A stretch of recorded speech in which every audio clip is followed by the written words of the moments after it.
Cooking with Chef Dom. On today's video we're going to be learning how to make a cottage pie.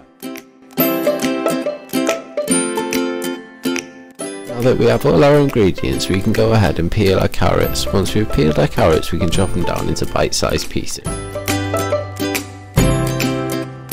Now our carrots are chopped, we can go ahead and peel and chop our onions. Now our onions are chopped and our celery is washed, we can go ahead and chop our celery.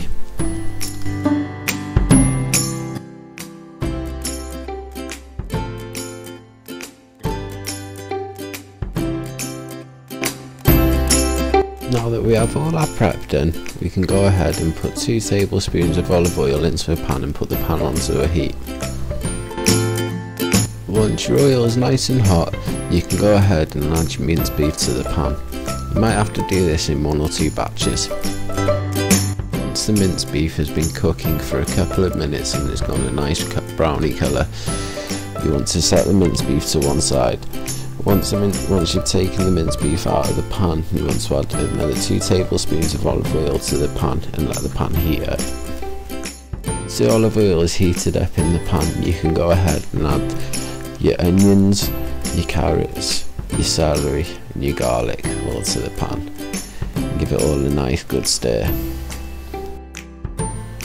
Now you've let your veg cook for about 25 minutes and it's gone a golden colour. It's time to add the flour. Once you've added the flour, give it all a good mix. Once you've done that, you can then add the red wine.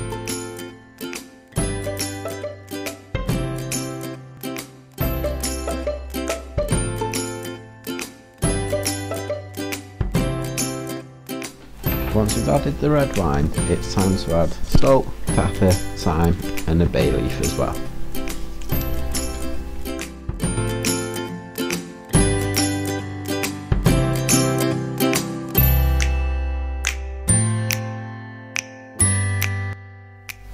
Once you've added all the herbs and given it all a good mix, it's time to add the Worcestershire sauce and the tomato puree.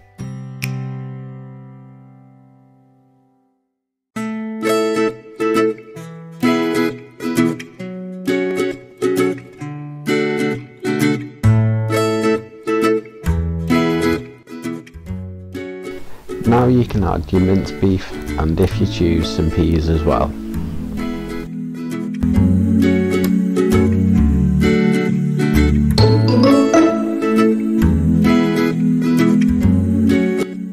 Now that you've added all your ingredients to your pan and given it all a good mix, it is time to add your beef stock.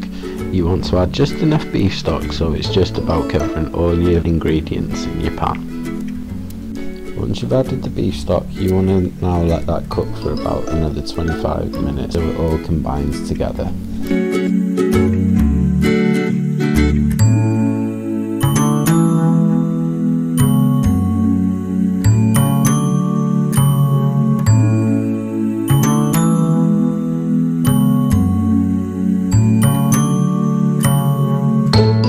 Now that everything is cooking on the hob, it is time to make the mashed potato.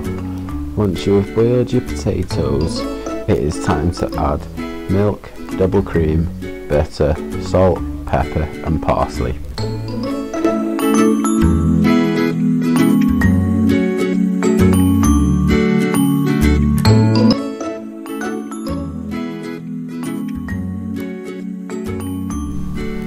Now that we have finished making the mash and we have finished cooking the filling, it is time to portion up our cottage pie.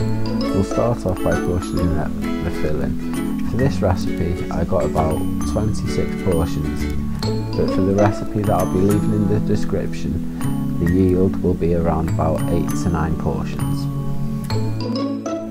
Now that we've portioned up all of the filling, it is time to add the mashed potatoes that we prepared before.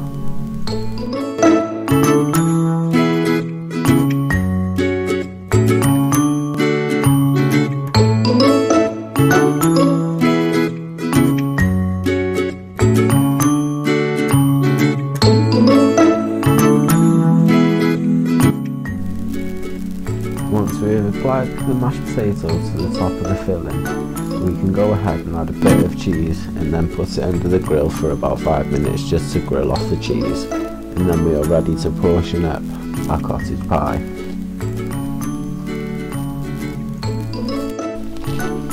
And this is the end product of my cottage pie. I hope everyone enjoyed my video, and I hope it's better than my last one, and if you did, be sure to give it a like and subscribe, and make sure to smash that bell button to get notified when I'm next doing my next video. And if you really want, you can follow me on Instagram at Cooking with Chef Dom.